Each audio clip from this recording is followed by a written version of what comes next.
Hi friends, इस video में हम 11th क्लास के जीपी के टॉपिक के बारे में बात करेंगे। एग्जाम्पल नंबर 7 है। कक्षा 11वीं का जो सिक्वेंसरी चैप्टर है उसका एग्जाम्पल नंबर 7 है।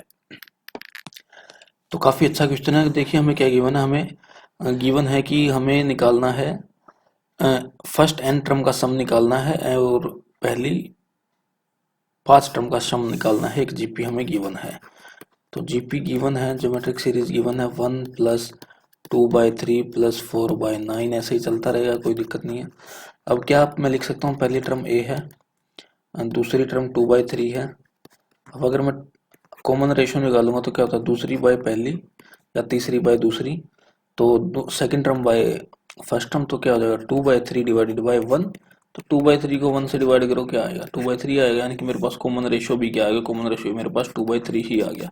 नो डाउट, कोई ज़्यादा इसमें परेशानी की दिक्कत नहीं है, परेशानी मानने की कोई बात नहीं है। अब मेरे को एन टर्म का सम निकालना है, तो एस एन का फॉर्मूला मेरे पास क्या होता है A 1 minus R N upon 1 minus R. ये फॉर्मूला मैं इसलिए यूज कर रहा हूँ क्योंकि यहाँ जो आर मेरा है, कॉमन रेशियो है, वो एक्चुअली 1 से छोटा है।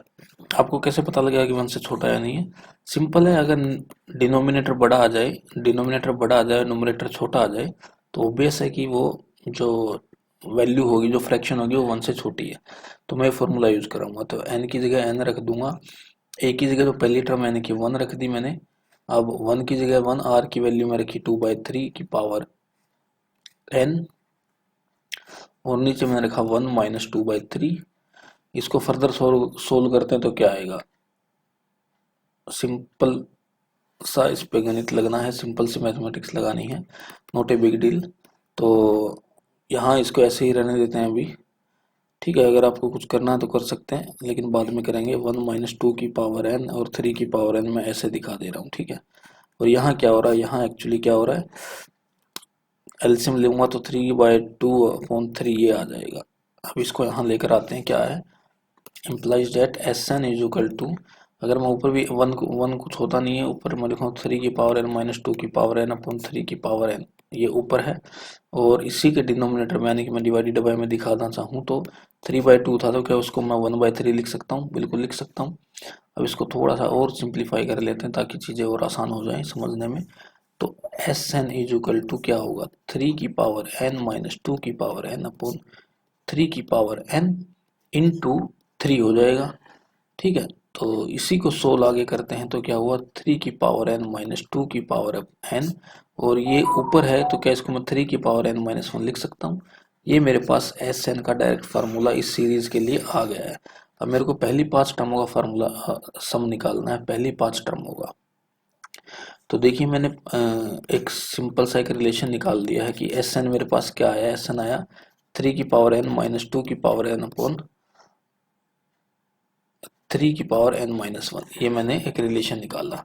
अब क्या इसी में मैं n की वैल्यू, n को मैं 5 अगर रख दूं तो S5 आ जाएगा।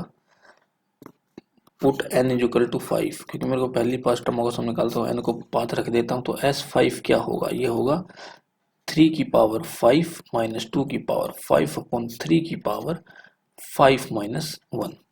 तो सिंपल है, 3 की पावर 5 क्या होगी, ये होगी 3 गुना 3 गुना 3 गुना 3 गुना 3, 3 3 9, 9 3 27, 27 3 81, 81 3 जा 81 को 3 से मल्टीप्लाई करेंगे कितना आएगा, 240, 81 इंटू 3 243 आएगा। 3 1 जा 3, 3 जा 24, 243 आया। यहाँ से आया 243। अब 2 की पावर 5 क्या होती है, आपको पता है कि 32 आएगा। 2 की पावर 5 आपको सीधा याद होनी चाहिए, बच्चे नहीं है आप लोग, अभी 11वीं क्लास में आ गए हैं, तो ये चीज़ आपको कंठस्थ होना, 2 4 4 2 8 8 16 16 32, ठीक है। ये चीज़ आपको कंठस्थ हो जानी चाहिए। 3 की पावर 5 यानी कि 243 माइनस 1, ठीक है। देखिए माफ़ी चाहूँगा, इसमें एक छोटा सा मिस्टेक हो गया। ये क्या है, एक्चुअली 3 की पावर में है 5 माइनस 1, तो ये पावर में 5 माइनस 1 है। यहाँ मैं माफ़ी चाहूँगा, 3 की पावर 4 रह जाएगा। और 3 की पावर 4 क्या होता है, 3 1 जा 3, 3 3 3 जा 9, 9 3 27, 27 3 81, तो ये 242 ना होके ये 81 रहेगा। इस तरीके से आपका आंसर क्या आएगा, 211/81। तो ये इस चीज़ को थोड़ा ध्यान रखना कैलकुलेशन अपनी, करेक्ट रखिएगा, नहीं तो एक छोटी सी गलती होगी आंसर कुछ और ही आ जाएगा। तो मैं उम्मीद करता हूँ वीडियो आपको अच्छी लगी, वीडियो को लाइक करें, चैनल को